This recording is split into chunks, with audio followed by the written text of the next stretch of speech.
Mummy ಇವತ್ತು ವಾಂಗಿಬಾತ್ ಮಾಡಮ್ಮ. ವಾಂಗಿಬಾತ್ ಮಾಡಕ್ಕೆ ವಾಂಗಿಬಾತ್ ಪೌಡ್ರೇ ಇಲ್ವಲ್ಲಮ್ಮ. MTR ಪುಡಿ ತಂದು ಕೊಡ್ಲಾ? MTR ಪುಡಿ ಚೆನ್ನಾಗಿರೋದಿಲ್ಲ ಕಣಮ್ಮ. ಏನ್ ಮಾಡ್ತಾ ಇದ್ದೆ ಮಮ್ಮಿ? ವಾಂಗಿಬಾತ್ ಮಾಡೋಣ ಅಂತ ಹೇಳ್ತಾವಳೆ ನಿಮ್ಮ ಮನೆಯವಳು. ವಾಂಗಿಬಾತ್ ಪೌಡ್ರೇ ಇಲ್ಲ. GRP ಹೊಸ್ದಾಗ್ ಬಿಟ್ಟವ್ರೆ ಮಮ್ಮಿ, ಮಾಡದ ಸೂಪರ್ ಆಗಿದೆ. GRP ಪೌಡ್ರು ಬೇಡ, ಯಾವ ಪೌಡ್ರು ಬೇಡ. ಮನೆಯಲ್ಲಿ ನಮ್ಮ ಅಜ್ಜಿ ನಮ್ಮ ಕಾಲದಿಂದ ಯಾವ ಪೌಡ್ರು ಮಾಡ್ತಾವ್ರೆ ಅದೇ ತರಹ ಸೂಪರ್ ಆಗಿರೋ ಮನೆಯಲ್ಲೇ ಮಾಡಿದಂಥ ವಾಂಗಿಬಾತ್ ಪೌಡ್ರನ್ನ ನಾನು ತಯಾರಿಸ್ತೀನಿ. ಬನ್ನಿ ಫ್ರೆಂಡ್ಸ್ ನೋಡೋಣ. ಹೌದು ಫ್ರೆಂಡ್ಸ್, ಈಗ ಏನೇನು ಇಂಗ್ರೀಡಿಯೆಂಟ್ಸ್ ಬೇಕು ಅಂತ ನೋಡ್ತಾ ಇರ್ಬೋದು. ಇಲ್ಲಿ ಒಂದು 10ರಿಂದ 20 ಬ್ಯಾಡಗೆ ಮೆಣಸಿಕಾಯಿ ಹಾಗೂ ಗುಂಟೂರು ಮೆಣಸಿಕಾಯಿ ಎರಡನ್ನೂ ಸೇರಿ 10ರಿಂದ 20 ಮೆಣಸಿಕಾಯಿನ ತಗೊಂಡಿದ್ದೀವಿ. ಒಂದು ಸ್ವಲ್ಪ ಮನೆಗೆ ಮಾಡ್ತಿರೋದ್ರಿಂದ ಎಮರ್ಜೆನ್ಸಿಗೆ ಈ ರೀತಿ ಮಾಡ್ಕೋಬೋದು. ಇದನ್ನೇ ನೀವು ಜಾಸ್ತಿ ಪ್ರಮಾಣದಲ್ಲೂ ಮಾಡ್ಕೋಬೋದಾಗಿರುತ್ತೆ ಸೇಮ್ ಇಂಗ್ರೀಡಿಯೆಂಟ್ಸ್ ಬಳಸಿ. ನಂತರ ಒಂದು 2 ಸ್ಪೂನ್ ಆಗುವಷ್ಟು ಉದ್ದಿನಬೇಳೆ, ಒಂದು 4 ಏಲಕ್ಕಿ, ಒಂದು 4 ಸ್ಪೂನ್ ಆಗುವಷ್ಟು ಕಡಲೆಬೇಳೆ, ಒಂದು 2 ಸ್ಪೂನ್ ಆಗುವಷ್ಟು ಮೆಣಸು, 1 ಸ್ಪೂನ್ ಆಗುವಷ್ಟು ಮೆಂತ್ಯ, ಹಾಗೆ ಒಂದು ಸ್ವಲ್ಪ ಚಕ್ಕೆ, ಒಂದು 5-6 ಲವಂಗ, ಹಾಗೆ ಒಂದು 4 ಸ್ಪೂನ್ ಆಗುವಷ್ಟು ಧನಿಯಾ, ಹಾಗೆ 1 ಸ್ಪೂನ್ ಆಗುವಷ್ಟು ಜೀರಿಗೆ, ಒಂದು ಸ್ವಲ್ಪ ಕರ್ಬೇವಿನ ಸೊಪ್ಪು. ಇದಿಷ್ಟನ್ನು ಬಳಸಿ ಈಗ ಒಂದು ಸ್ವಲ್ಪ ಪ್ರಮಾಣದಲ್ಲಿ ಯಾವ ರೀತಿ ನಾವು ವಾಂಗಿಬಾತ್ ಪೌಡರ್ ಮಾಡೋದು ಅಂತ ತೋರಿಸ್ತಾ ಇದ್ದೀವಿ. ಈಗ ಹೇಗೆ ಮಾಡೋದು ಅಂತ ನೋಡೋಣ ಬನ್ನಿ ಫ್ರೆಂಡ್ಸ್. ನಂತರ ಫ್ರೆಂಡ್ಸ್, ಈಗ ಒಂದು ಬಾಣಲೆಯನ್ನು ಇಟ್ಕೊಂಡಿದ್ದೀವಿ. ಈಗ ಇದಕ್ಕೆ ಒಂದು ಸ್ವಲ್ಪ ಎಣ್ಣೆನ ಹಾಕೊಳ್ಳೋಣ. ಒಂದು ಸ್ವಲ್ಪ ಎಣ್ಣೆನ ಹಾಕ್ಕೊಂಡು ನೀಟಾಗಿ ತಗೊಂಡಿರುವಂಥ ಈ ಏನೊಂದು ಉದ್ದಿನಬೇಳೆ, ಕಡಲೆಬೇಳೆ ಇದೆ ಅದನ್ನೆಲ್ಲವನ್ನು ಕೂಡ ಸೇರಿಸ್ಕೊಳ್ಳೋಣ. ಉದ್ದಿನಬೇಳೆ, ಕಡಲೆಬೇಳೆ ಮತ್ತು ಈ ಒಂದು ಮೆಣಸು, ಮೆಂತ್ಯ ಇದಿಷ್ಟನ್ನು ಮೊದಲದಾಗಿ ಹುರ್ಕೊಳ್ಳೋಣ. ನೀವು ತುಂಬ ಲೋ ಫ್ಲೇಮಲ್ಲೇ ಹುರ್ಕೋಬೇಕು. ನೀಟಾಗಿ ಹುರ್ಕೊಳ್ಳಿ. ಇದನ್ನು ನೋಡ್ತಾ ಇದ್ದೀರಾ, ಎಷ್ಟು ನೀಟಾಗಿ ಹುರ್ಕೋತೀರಾ ಅಷ್ಟು ಚೆನ್ನಾಗಿ ಬರುತ್ತೆ.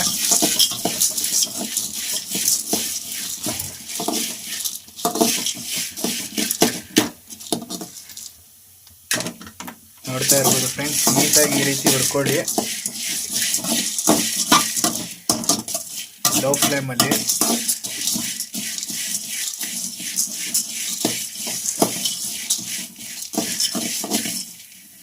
ಅದು ಗೋಲ್ಡನ್ ಕಲರ್ ಬರೋ ಗಂಟ ನೀಟಾಗಿ ಚೆನ್ನಾಗಿ ಫ್ರೈ ಆಗಬೇಕು.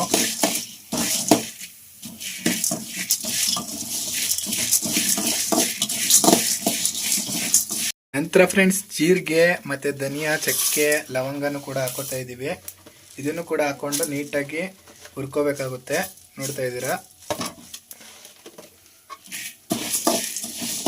ಇದನ್ನು ಕೂಡ ಸೇರಿಸ್ಕೊಂಡು ನೀಟಾಗಿ ಗೋಲ್ಡನ್ ಕಲರ್ ಬರೋ ಗಂಟ ಹುರ್ಕೊಳ್ಳಿ. ಇದೆಲ್ಲವೂ ಕೂಡ ಒಂದೇ ಸಮಕ್ಕೆ ಹುರಿಬೇಕು.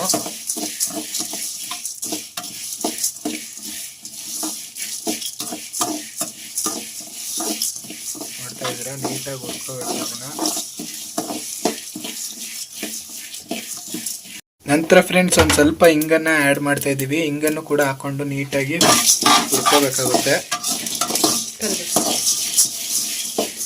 ನಂತರ ಕರ್ಬೇವಿನ ಸೊಪ್ಪನ್ನು ಕೂಡ ಸೇರಿಸ್ಕೊತಾ ಇದ್ದೀವಿ.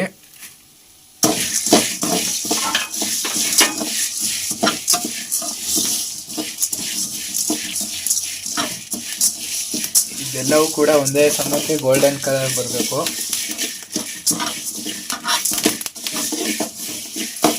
ನಂತರ ಫ್ರೆಂಡ್ಸ್, ಈಗ ಇಷ್ಟ ಆದರೆ ಸಾಕಾಗುತ್ತೆ ಗೋಲ್ಡನ್ ಕಲರ್ ಬಂದರೆ. ಈಗ ಇದನ್ನು ಒಂದು ತಟ್ಟೆಗೆ ಆರೋದಕ್ಕೆ ಎತ್ತಿಟ್ಕೋಬೇಕಾಗುತ್ತೆ. ನೋಡ್ತಾ ಇದ್ದೀರಾ, ಆರೋದಕ್ಕೆ ಎತ್ತಿಟ್ಕೊಂಡಿದ್ದೀವಿ.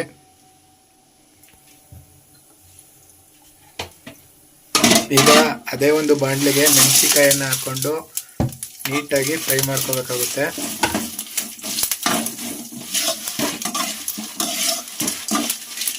ಸ್ವಲ್ಪ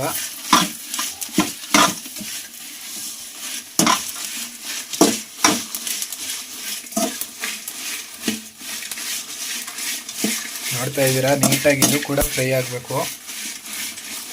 ಫ್ರೈ ಆದ ನಂತರ ಇದನ್ನು ಕೂಡ ಆರೋದಕ್ಕೆ ಬಿಟ್ಟು ಆನಂತರ ಪೌಡರ್ ಮಾಡಿಕೊಂಡ್ರೆ ನಮ್ಮ ಒಂದು ವಾಂಗಿಬಾತ್ ಪೌಡರ್ ರೆಡಿ ಆಗುತ್ತೆ.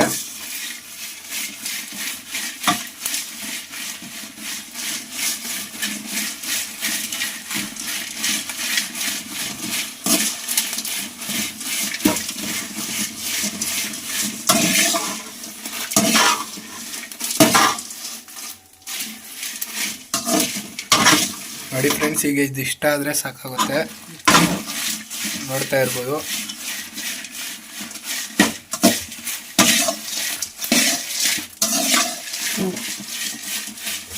ಇದನ್ನು ಕೂಡ ಆರೋದಕ್ಕೆ ಬಿಡೋಣ ಈಗ ಸ್ವಲ್ಪ ಹೊತ್ತು.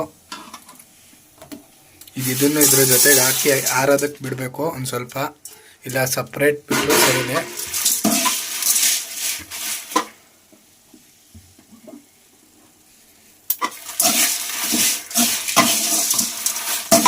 ಎಲ್ಲವೂ ಕೂಡ ಆರಲಿ ಒಂದು 10 ನಿಮಿಷಗಳ ಕಾಲ. ನೋಡ್ತಾ ಇರ್ಬೋದು ಫ್ರೆಂಡ್ಸ್, ಈಗ ಸಂಪೂರ್ಣವಾಗಿ ಆರಿದೆ ಎಲ್ಲ ಕೂಡ. ಈಗ ಇದನ್ನು ಒಂದು ಸ್ವಲ್ಪನೇ ಹಾಕ್ಕೊಂಡು ಒಂದು ಜಾರ್ಗೆ ನೀಟಾಗಿ ಪುಡಿ ಮಾಡ್ಕೊಳ್ಳೋಣ. ನೋಡಿ, ಈಗ ಒಂದು ಸ್ವಲ್ಪನೇ ಹಾಕ್ಕೊಂಡು ಪುಡಿ ಮಾಡ್ಕೊತಾ ಇದ್ದೀವಿ. ಎಷ್ಟು ಹಿಡಿಯುತ್ತೆ ಅಷ್ಟನ್ನೇ ಹಾಕ್ಕೊಂಡು ಪುಡಿ ಮಾಡ್ಕೊಳ್ಳಿ. ನಿಮ್ಮ ಜಾರು ಚಿಕ್ಕದಿದ್ರೂ ಪರವಾಗಿಲ್ಲ, ಸ್ವಲ್ಪನೇ ಹಾಕ್ಕೊಂಡು ಪುಡಿ ಮಾಡ್ಕೊಳ್ಳಿ. ಈಗ ನೀಟಾಗಿ ಪುಡಿ ಮಾಡ್ಕೊಳ್ಳೋಣ.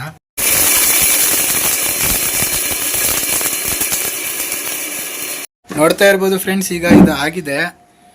ನೀಟಾಗಿ ಎಲ್ಲ ಕೂಡ ಪುಡಿ ಮಾಡ್ಕೊಂಡಿದ್ದೀವಿ. ನೋಡ್ಬೋದು, ನೋಡ್ತಾ ಇದ್ದೀರಾ ಎಷ್ಟು ನೀಟಾಗಿ ಬಂದಿದೆ ಅಂತ. ಈ ರೀತಿ ಎಲ್ಲವನ್ನು ಕೂಡ ಪುಡಿ ಮಾಡ್ಕೋಬೇಕು. ಒಂದು ಸ್ವಲ್ಪನೇ ಹಾಕ್ಕೊಂಡು ಪುಡಿ ಮಾಡ್ಕೊಳ್ಳಿ. ನೋಡಿ, ಇಷ್ಟ ಆದರೆ ಪುಡಿ ಸಾಕು. ತುಂಬ ಪರ್ಫೆಕ್ಟಾಗಿ ಬಂದಿದೆ. ಘಮನೂ ಕೂಡ ಬರ್ತಾ ಇದೆ ಖಾರದ ಪುಡಿದು. ನೋಡಿ ಎಷ್ಟು ಚೆನ್ನಾಗಿ ಬಂದಿದೆ ಅಂತ. ಹೌದು.